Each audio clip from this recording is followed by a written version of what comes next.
Ag Bioscience, the #1 ag tech podcast globally, is now available on video. Hear from leaders and innovators across food, animal health, plant science, ag tech, and agriculture. Mondays at 6 a.m. on YouTube or wherever you get your podcasts. While you're there, subscribe and leave us a review. It's the Ag Bioscience Podcast with Agronovis Indiana. Get more information at agronovisindiana.com. This is Inside Indiana Business Radio for the afternoon of Friday, August 14th, 2026. I'm Alex Brown. The University of Notre Dame and its partners have broken ground on Colfax Corner, a roughly $130 million development to transform the former South Bend Tribune site into about 204,000 square feet of space anchored by a revitalized Tribune building and a new 5-story building. Notre Dame's Shannon Cullinan said the project will bring faculty, staff, and students closer to companies and entrepreneurs while adding space for workforce development, community events, dining, and retail. We're like any other organization in that we're recruiting talent, whether it's faculty or staff or students, and a thriving downtown helps us do that. And our students, more and more, they want to be experiencing with industry, and they want to do some of that outside the classroom. The project is expected to generate more than $750 million in direct economic impact over the next decade. The board of directors for Fort Wayne-based Arts United has appointed Julie Hill as the nonprofit arts agency's next CEO. Hill will succeed Dan Ross, who in April announced plans to retire this fall after 17 years with the organization, including the last 3 as CEO. Hill most recently served as co-founder, president, and CEO of Tennessee-based nonprofit Global Citizens Adventure Corps. Mark Legan, owner of Legan Livestock and Grain in Putnam County, was awarded the AgriVision Award, the state's highest agricultural honor, on Thursday. The honor recognizes individuals who have made significant contributions to Indiana agriculture and their communities. The Indiana State Department of Agriculture said in addition to producing about 60,000 pigs annually and growing more than 1,000 acres of corn, soybeans, and pasture for hay and horses, the farm uses no-till farming and cover crops to reduce erosion and improve soil health, while natural fertilization methods support a more circular approach to farming. From the #1 source for Indiana business news, this is Inside Indiana Business Radio. Thanks for listening to this IBJ Media podcast. You're probably going to remember this ad. Do you know why? Podcast advertising works.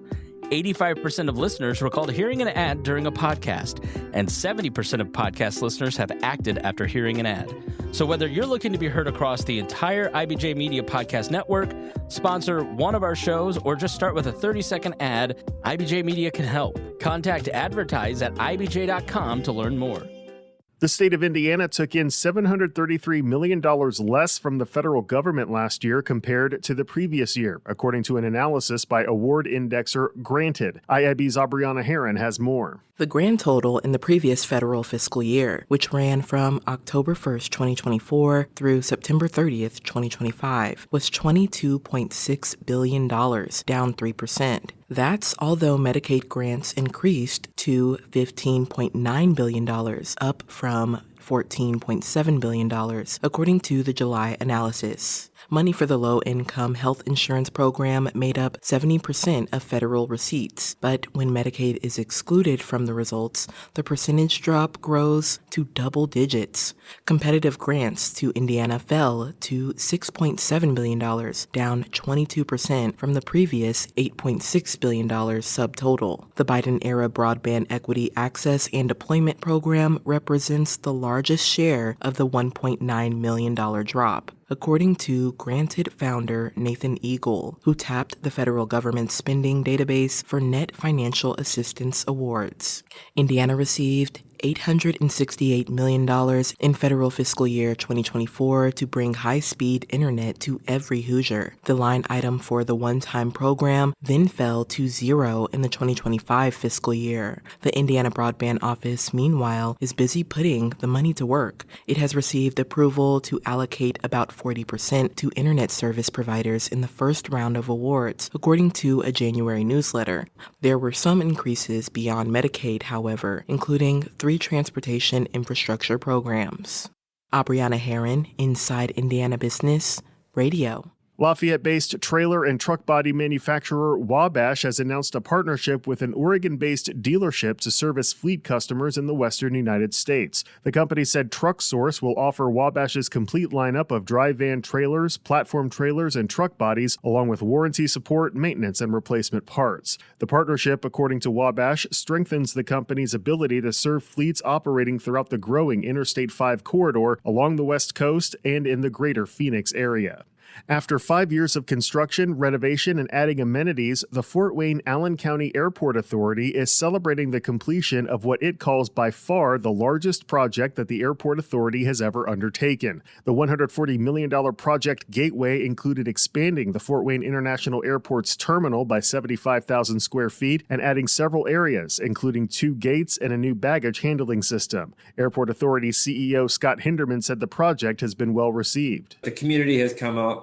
We get accolades all the time, so that really helps when you get compliments of what we did to go through all this construction and then be able to have that positive reinforcement that the community likes at what we have completed. Project Gateway also included the addition of a restaurant, Hop River Brewing, and Bonbons Coffee. The Gateway Lounge, which offers amenities for business travelers, opened last May.